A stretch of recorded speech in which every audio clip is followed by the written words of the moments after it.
Hey guys, and welcome back to another episode of Everquest Old School. And we are actually over in Everfrost Peaks right now. We're not going to be for long. We're actually heading back into town. And the reason I'm going to do that is I just noticed how much money we have. We have enough for maybe 2 more bags. It might be really, really close, down to like copper. Close, but if we can, we're going to buy 2 more bags. And that's going to help us stay out here a little bit longer before we have to come back so often. And, I mentioned it on other videos before where for those of you who are asking, why don't you just transfer some money from your other characters? Well, this guy's a level 3 Barbarian Shaman, and I don't really like starting my characters with a lot of cash or items. I kind of like to start them off like anybody else would be starting their characters, because you kind of miss a little bit of the ambiance of a zone if you don't need anything from that zone. Like right now, I'm heading back in. This is like my 5th or 6th time heading back in. I've already realized that the water is a nightmare to get out of, so always take the boat, even if that means waiting a little bit longer. Something I wouldn't have realized otherwise. Also, if you look at the small box that I have, I was pretty excited when I looted that, because now it gave me more space. And if I was just buying backpacks with, platinum that I was getting from my other characters, I never would have picked that thing up in the first. I probably wouldn't even have been looting. I would have just been running around killing stuff. And I would have missed out on what creatures are dropping over here, like this woolly fungus that I can eat as a food or a meal, or, the different kinds of meat and stuff that I can get. It's definitely kind of cool to see what the creatures drop and be excited about it, because everything over here is used on something. The bone chips are used for necro pets and shadow knight pets, and they can be sold for like 10 platinum apiece. The spiderling silk is used in your tailoring skill, and it's sold for like, I think it's like 15 platinum right now on average for a stack of 20. The same thing for the pelts. They're used in tailoring as well. I'm not really sure what this knoll stuff is used for. Let's see. Don't fall down. Okay, did not fall down. The meat is used in your trade crafting skill to make food out of this stuff. So, yeah, everything the creature drops is used in some way. And the very few things that are not, you can at least sell them to a merchant. And in a lot of games nowadays, everything is just garbage to a merchant. It's just you sell it to a merchant. It doesn't mean anything. You pick it up. You don't even need to concern yourself with what it is. This is not one of those games. That's why I'm like taking it kind of slow. So let's see. Do I have enough? Actually, I did. I had enough almost in copper alone for a backpack. So I'm going to be able to get 3 of these. Almost 4. Wow. Nice. So I need to save the rest of that for my next level spells. Now, they're not going to cost too much at this level, but they are going to add up quite a bit as my levels get a little bit more and more. So let's open this up. Oh, it's gone. Okay, so we're going to put our food in this backpack. Let's see, do we have any more food in here? Yeah, we do. These chunk of meat aren't actually used in recipes of any kind. The bear meat and the snake meat and things of that sort are. So you can save those and sell those to other players or make stuff out of them yourself. As far as the chunk of meat, that's just food you can eat. Let's see, is there anything else in here? Wolf meat, again, you can make into stuff. Your rations, though, they may be made into stuff later on at higher levels. I'm not aware if they are. But you just buy those from other iron rations to boot. You buy those from NPCs, or you can find them on creatures out here. So that's kind of cool. Now, let's see. Bone chips, yeah. Bandages. Okay, nothing else there. Now, something to be aware of is it does snow in this zone from time to time. And it's actually quite beautiful when it does. It doesn't last near as long as I would hope it would. But it's still kind of nice. Let's get our screen so we can enjoy the view. And one of these NPCs that you hear running around actually is just on her bathing issue. She runs back and forth quite a bit. So the way you want to make sure if you're on your boat is if you're floating. If you have levitation, it automatically gives you levitate when you're on a boat. It kind of makes you worried the very first time you get on. You're like, I'm floating. When it takes off, am I going to stay still? Believe it or not, that actually happened quite a bit in the original. That was something that if there was a lot of people on the boat and you got a little bit of lag, you may stay behind when it takes off. And that was really, really horrible feeling, because usually you had to wait at least some time for the boat. You almost never got there right when I landed. It was usually 5 or 10 minutes. sometimes longer. I think it was a 30-minute trip.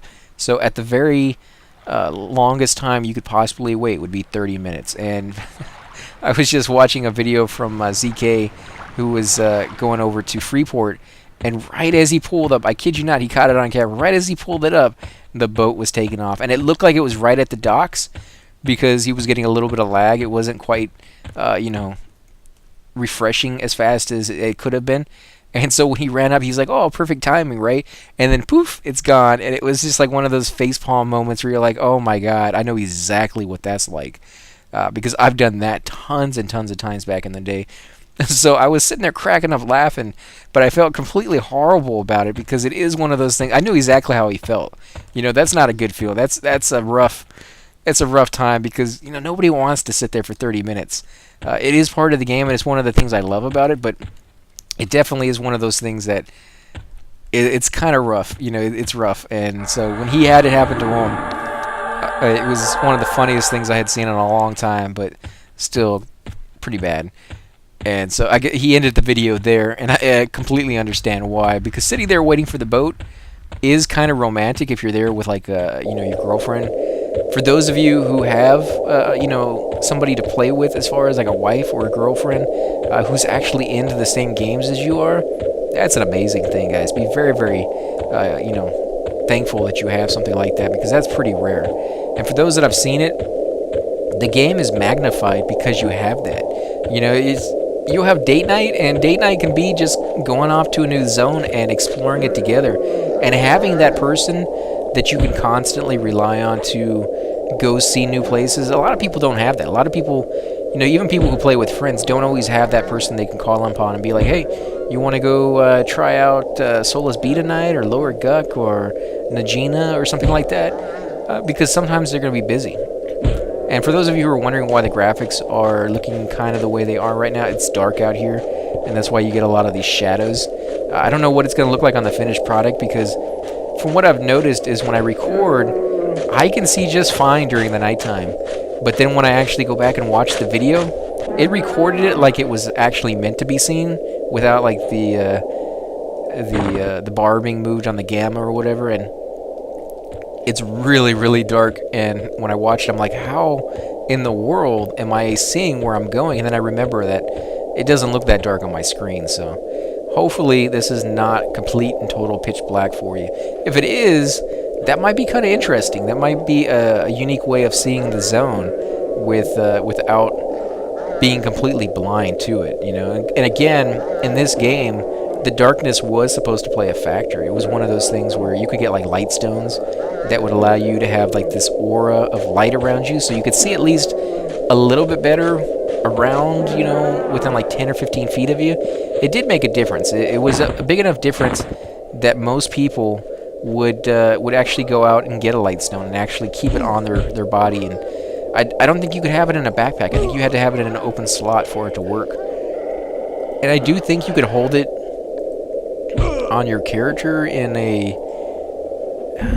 did they have charms in this one? I don't think charms actually works in this original one. I don't know. If you could, I think you could have a light stone in your charm slot. But we haven't killed any will-o-wisp yet, so I don't know on that one for sure. Ooh, wow, this guy's even to me. Well, we're gonna try to kill him. We're not gonna do no shifty side running away from this guy like we did on the last few videos. It's interesting to try that, and I did find it kind of funny to see it going on. And if they were playing like Benny Hill music in the background, it would be absolutely perfect for it. But I don't think I'm going to use that ever again, because it does seem like a cheat.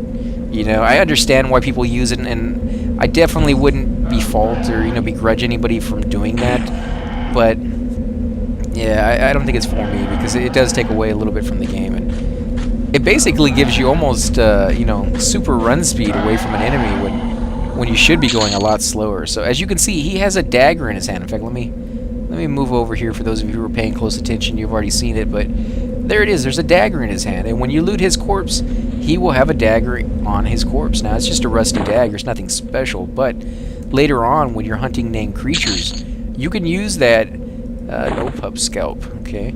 You can use that as a way to tell sometimes. Like if the creature has a rare loot and has a common loot. Oh, I got a wolf pup on me. I'm pretty low on life, so we're going to run this back to the entrance just to be safe and then fight it there. Now, if he has like a staff that's his rare, and you're running by the creature, and you see that he's up, and you see that he has a staff in his hand, that's the rare staff. That's the end of the story. Unless he has another staff that he can spawn with, that's the rare one. And you know just by looking at him. That's pretty cool. Now, they didn't do that for armor as far as I'm aware. If you know, you can't really see if he's wearing like a bracelet that he drops as his rare or things of that sort, but weapons are one of the few things that you can see. And they didn't really keep that tradition in later games. The Everquest 2, you know, if he has a weapon in his hand, that doesn't always mean that he has a weapon on his corpse. I've seen plenty of times where they don't. And a lot of them now wear armor in Everquest 2, where when you loot their corpse, they don't have anything other than coin. So it just seems like it's gone a little bit more away from the realism, you know, of like the old D&D days, you know, Dungeons and Dragons, for those of you who are not familiar with that. It's definitely a really great game. I mean, who doesn't know about Dungeons and Dragons by now? But in case you're one of those people who never got to play it, it's amazing. If you can get a good group of, you know, 3 or 4 friends together and sit there around the board and have a dungeon master, it sounds complete and total dorky. I guarantee you I know how it sounds, but it's one of those things that if you can get past the fact that it's complete, you know,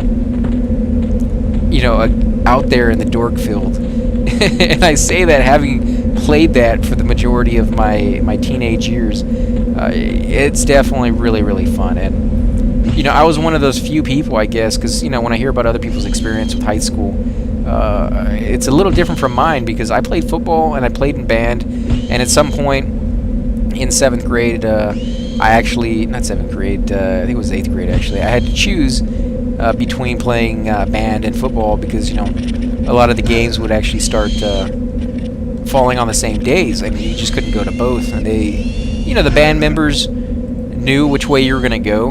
As, you know, just, I don't want to say as a guy, but just, they knew you were going to go with football, you know, and they try to make it as easy on you as possible to miss those days and not get mad at you. But, see, I played the drums, and as popular as those are, at times, it wasn't very popular when I was doing it. There was 3 of us, and 2 of them were women, which I guess is weird. You know, it wasn't weird for me. It was actually enjoyable to play with, you know, anybody. But they didn't really have a lot of people there, so when they did competitions and they had several of us doing different things, like, you know, you think of drums, you just think of like the drum, but you had like the bass drum. We had this huge bass drum that was literally the size of like 3 people.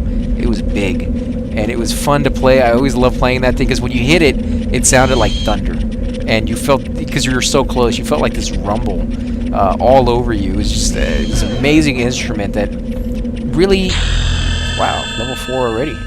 It had this this amazing impact on the feel of the room. Like when you did it, everybody got into the music. If you were doing it on schedule, they were using that as like their beat. It was like their heartbeat of the group. And then you had somebody on snare drum, and then you might have somebody on like cymbals, or you know, the well, I can't even think of what the xylophone is. It xylophone, the stupid little like almost piano that you hit with a little mallets or whatever. I never liked that one. That one was kind of annoying. It wasn't really drums to me, in my opinion, but it was part of the stuff we used. And yeah, so when we did competitions, you know, we kind of needed all 3 of us there. And when one of us wasn't, mainly me, because I was playing football, you know, you could see the disappointment on their faces. You know, they want to win, obviously. Just like, you know, if somebody didn't show up for a football game, and their star quarterback, or even just like a regular person, just like a lineman, like I was, it's gonna, you know, impact the game, because now you're missing a player. And that's kind of what it was over there. I wasn't a star or anybody in band or football, but, you know, they needed you to fill the position at least. So yeah, at some point I actually had to stop playing band, but I still hung out with all those people, so I never really saw these cliques that everybody seemed to have been in. You know, I played football and I was in band. I talked to nerds and I talked to jocks. I dated cheerleaders, and I've dated people who weren't cheerleaders. You know, it didn't matter to me. It was like who you were as an individual was more important to me than, I can't even say it was more important, because it wasn't even a consideration. Like, I never judged anybody based off of oh, you're a jock, so I guess that's who I have to hang out with. Is who do I enjoy hanging out with, and more importantly, who do I share classes with? Because that really determines who you're going to be friends with. I mean, if you have a really good friend that you've been, really close with for a long period of time, and you don't have any classes with them for an entire year, you may still hang out with each other after school, but during school, you're left, for like 8 hours hanging out with other people. So you have to find like another friend to talk to. Otherwise, that's going to be a nightmare. 8 hours of just sitting there listening to teachers talk, that would just, shoot me now, because I couldn't do that without some kind of interaction with people who, I could make laugh and who could make me laugh as well. So, yeah, it just, I don't know. If you guys lived through that and you actually were part of, that kind of group where you're just everybody hang out with cheerleaders, or all the football players hang out together and stuff, let me know, because that's kind of interesting. I'd kind of want to hear your ideas on why people do that, because I've never witnessed that. I've never experienced that. So, yeah, I've kind of been into a little bit of everything. I still play sports to this day, although I have a bad back, so I don't really play football anymore. I'll go running, or I'll play. I love frisbee, which I guess really isn't a sport, but hey, come on, you gotta give me something, because I can't really tackle anymore, and my knees are shot because of football. So yeah, if I could go back to my younger self and talk to him, I'd probably be like, stay away from football. It's fun, but you're gonna mess up your body something fierce, and you're not gonna make millions of dollars out of it. So probably not the idea you want to be going into. But yeah, it was definitely fun. I have no regrets really about playing football, other than the fact that I wish I could get my body parts that I ruined back in the shape that they were when I was younger. Because when you're a kid, man, I guarantee you there's somebody out there watching who's a kid and is probably hearing this and be like, oh yeah, you sound just like my dad, or something like that.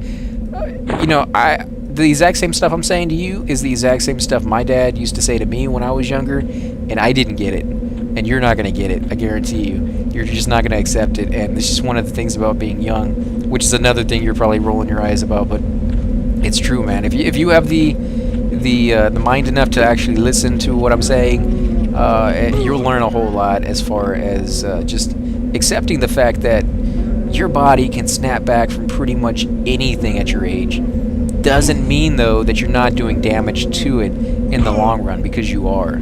So just because you can jump off a cliff into water and come back the next day and not feel anything does not mean you're not doing damage. It's fun. We all did it, but at some point you have to accept, the consequences of those actions, and hopefully they won't be that bad for you. Hopefully, they may be something as mild as just, arthritis or something like that. But for me, my knees are shot and my back is messed up, so I'm still, capable of moving around, and I'm still capable of running and doing things of that sort. So I'm very grateful for that. I've seen people who are far, far worse off. I see professional athletes now, and they're constantly getting hurt, but they come back. They come back and they're doing all this stuff. The thing I'm worried about with them, though, is what happens when they stop playing. What happens when the money starts to run low and they don't have millions upon millions of dollars in insurance to pay for these experimental procedures, and they're left to live out their day-to-day lives. And I'm like, it's going to be horrible for those people. They're going to have pain all over their entire body. And I'm not picking on football, because, as I said, I love football. I live in Texas. They're crazy about football, apparently, here.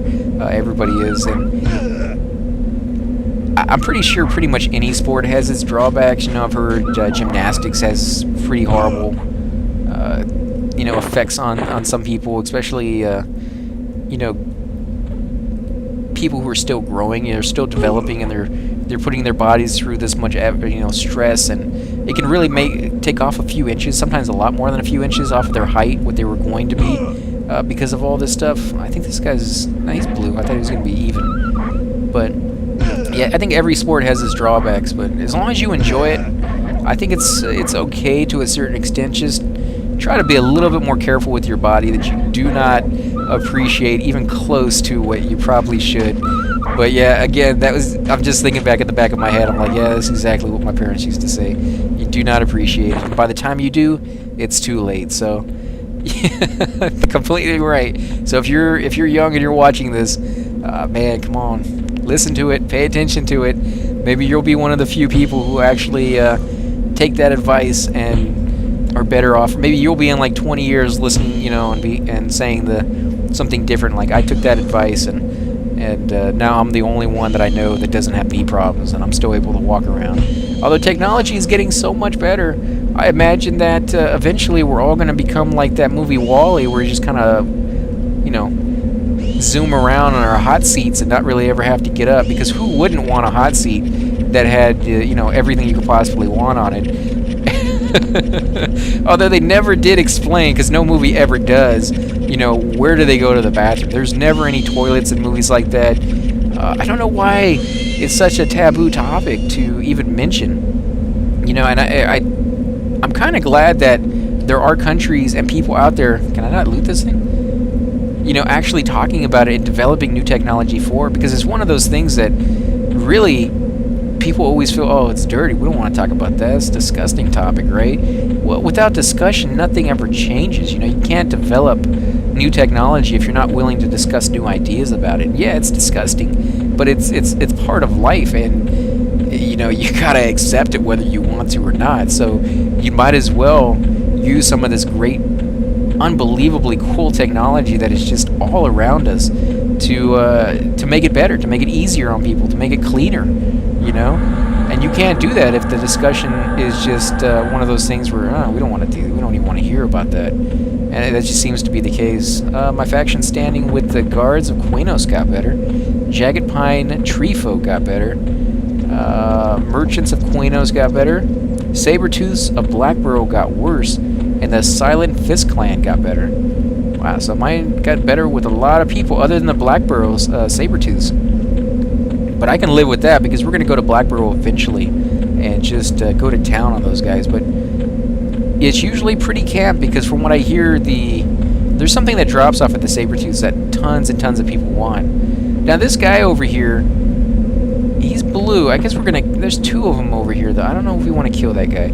Plus he gives us bad faction with the dragons, which I guess is really not that big of a deal, because you want to kill them anyways, but that's pretty weird that they give you bad faction with them, so I kind of want to stay away from them until I do a little bit of research. I don't want to mess that faction up if there's any even way of doing that. They may have already... I think they're kill on sight anyways. From all the raids that I went on with them as a cleric, I'm not too familiar with what their habits are. Again, as a cleric, you really don't learn all that much about creatures. You learn how to heal, and you learn where to sit. That's pretty much it. And it's not until I play the zone or the area with my Shadow Knight that I begin to learn. You know, no, he can have it, man. He thought he stole it from me, which it doesn't really matter. I'm not that greedy about loot or creatures. Some people will get real upset if you snag a creature like milliseconds before they snag it. But again, it's one of those games where it's open. You know, anybody can have any creature to a certain point. You know, so yeah, I kind of like that. It definitely gives that interaction again, which is what I always come back to. Is just and again, it's weird because I talk about it over and over again, and yet I don't ever group with anybody, and I never talk in chat. So when I'm playing these games and I'm thinking about it, I'm like, man, I really do need to... Where did he go? Oh, there he is. Went around in circles around me. I was like, I keep thinking, like, I can't wait until the groups start doing like Skype or Ventrilo, so that I can talk to these people without having to stop doing my recordings. But I guess, at some point, I think I'm probably going to have to stop narrating why I play and just record the playthrough and then come back and add the narration to it later on, because I've kind of started to see it a little bit with Unrest. It's getting a little bit harder, and I got to pay attention a little bit more. And I haven't really mentioned this before in the past as far as how to pick groups. Oh, there's somebody over here. Oh, no, that's an NPC. Can I fight these guys yet? They're blue.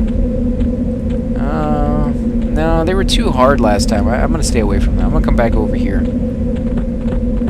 As far as picking groups, it's kind of difficult for some people who've never been into a group, because they don't understand there's actually different levels of difficulty with groups.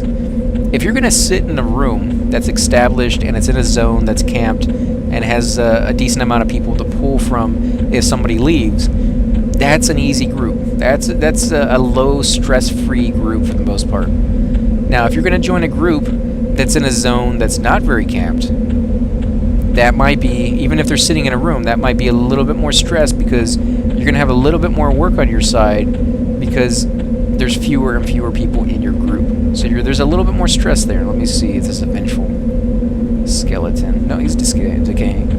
So let's get this woolly spider. So yeah, you have to consider that when you're deciding, do you have it in you right now to, you know, go to that zone and, you know, fight in a group that's a little bit more difficult than, you know, going to, say, Unrest, which is totally camped and is a nice little spot to sit. You're not really going to have to worry about too many things other than a train every so often. Whereas there's even a little bit more difficult of a group, which is a group that doesn't actually have a spot to camp. You can go through a zone. There's several zones out there where once you zone into them, you can't zone out the same way. You can't do it like you do over here where you pass the zone line, you just walk right back through it and you're done. Now, once you zone in, you're in that zone until you go through almost the entire zone to the exit. Now, again, when you're exploring and you find a zone like this can be very, very, very bad for you because you can't get out. And so either you will do one of two things. You will sit there and wait until a friend comes, because there's no way you're going to run through that zone and die just so you can run back. You'll sit there and wait for a friend to come over there and help you out so you can kill the zone and get out, or you call in a druid teleporter or a wizard to come in there and teleport you out of the zone. But yeah, it can be very, very sticky walking into a zone like that. But for zones like that, a lot of the times if they have groups in them, the group itself will make rotations through the zone. They will start at the beginning and work their way through the entire zone all the way to the end, exit out of the end of the zone, and then come back into the beginning. And the reason they do this is it gives people a chance at the end of the rotation or at the end of the path to say, okay, you know, I need to go, I'm gonna head out now. Whereas if they were just sitting there at the entrance, anytime anybody needed to leave, you know, it was going to take an extra like 30 minutes to go through the entire zone, where in this situation, you're just constantly going through the zone. So you're probably only like 15 minutes away from any place that you can exit out, which is good. Oh, crap. Vengeful. Let's get out of here. Move over here. Surprised that bear didn't actually attack us. We're close enough to him. What about this gnoll pup? Let me turn my attack off. So you got zones like that and groups like that. That's kind of difficult. If you're not in the mood for a challenge, that might not be something you want to try. So when you're talking about groups, there's the same thing with soloing. There's tons and tons of different ways you can solo. And there's areas that I've seen people solo in that are incredibly easy. They just send their pet in and the pet pretty much does all the work for them. And they lose a little bit of experience because the pet's doing all the work, but that's alright. And then I've seen other people who are just incredibly gifted at the classes they're playing, and they know them incredibly well. And their attack like 3 creatures, their charm 1, their fear the other one, and then they use the charm creature to kill the 3rd creature. And by the time the scaredy one who's been feared comes back, you know, they've already killed the original one, and they're almost ready to kill the charm creature and then just you know, kill the 3rd one or whatever they're doing.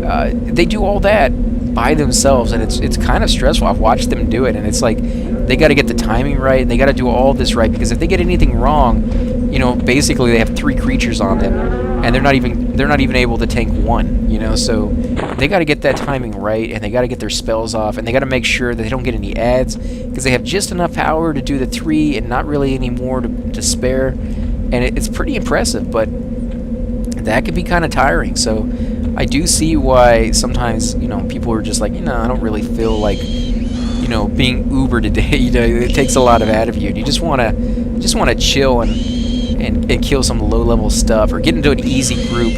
And easy groups will change. Your opinion of them will change anyways after you start doing raiding. Like the ones I was talking about where they're going through the zones that are a little bit harder than most, that will become like a light day at the office compared to going to raid. So it really is all about perception. If you play a lot, you're going to have a different perception than other players who don't. And for people who are just getting into the game, and that's kind of what I make these videos for, people who not only used to play the game, but people who are thinking about getting into the game for the first time, because it can be kind of intimidating to come at this game and not know that much about it. And hopefully my videos help with that. But yeah, it definitely gets easier after you get to the raid area, but that's only because raids are so incredibly hard. It's one of those things that if you're not a master at the game, before you get into the raids. You're going to be pretty close after you've been going to raids for a while. But, you know, for me, it was always kind of difficult because I never had the time to invest in doing raids every day. I would love to have done raids every day, but I think I would have burned myself out, to be honest. I don't think I'd have it in me to do a raid. Because raids, you know, I hate to say I give them a time, because I've actually seen some that are incredibly quick with guilds that are very used to the zone. But before they can get that used to the zone, they've had those raids where they took like 6-7 hours to do an area, and they may get it down to like an hour and a half max to do that area now. But in the early days, they were spending like 6-7 hours there, sometimes more. And I don't think I'd have the the ability to sit there for 6-7 hours a day in a raid zone, which is incredibly stressful for some classes. You know, that's vengeful. Stay away from that. Hopefully that other guy sees it and doesn't come running through it. I think he does. You see it, man? He's red to me, so he may be able to kill it. He's just looking at it. Stockdale. Okay. Let's come over here. But yeah, they can be incredibly stressful for some classes because you got to be on the ball. I mean, there is no relaxing in the raid for any class, really. You got to be very aware of a lot of different things. And you know, as a rogue, your job may have been pretty easy. You know, you just backstabbed and you never really had to do anything else other than that. But in a raid, you're going to find yourself doing stuff you've never done before. You're going to be going in there, sneaking into places just to see what's up. You may be pulling aggro for people. You may be the sacrificial lamb going in there getting aggro and then dying while somebody else pulls it off of your corpse to kind of chain pull it. It doesn't really happen too often. They kind of prefer to use monks and shadow knights and, well, not very many shadow knights because shadow knights really aren't that great at fatigue death. They fail so much is the problem. Did I kill all the spiders over here? There's one left. Man, I've been kicking some serious butt over here. But I think after this spider, we're probably going to go ahead and call it here for the video. Again, guys, if you like these videos, go ahead and hit the like button, subscribe. Definitely helps grow my channel, and I greatly appreciate that. Also, if you guys want to leave comments down below, you're more than welcome to do that. I know it's kind of scary to put yourself out there because, you know, you always have trolls and stuff out there. But, yeah, the community here on our channel has been pretty good. Haven't seen any negative replies to anybody, so I think that's always a good sign. Eventually they will come. You know, trolls are everywhere. They will eventually be there. There may be some watching right now. Who knows? I don't discriminate against anybody. Everybody's, you know, welcome to have a good time, and I understand that some people have a good time causing other people not to have one. So we definitely saw that in this game when trolls, actual trolls, would sit at the doorway to a bank and trap everybody inside. I always found that to be hilarious for a little while. Then after a while, it became kind of aggravating. But for a little while, it's kind of good fun. So I do understand that draw towards it. Did he kill it? Yeah, he did kill it. He killed the Vengeful Soulless. Nice. And he's only down to 38%. What class is he? Let's see if we can see him down here before we end the episode. I don't see his name. There it is. 11 Ranger. Wow, we have a Ranger in this zone, a half elf. We also have a wood elf over here too, 26. Huh. That's kind of weird. Usually don't have other races over here. Did another one pop already? No, another one did not pop. So yeah, we're going to go ahead and end the episode here, guys. Again, thanks for watching, and I'll definitely catch you on the next episode.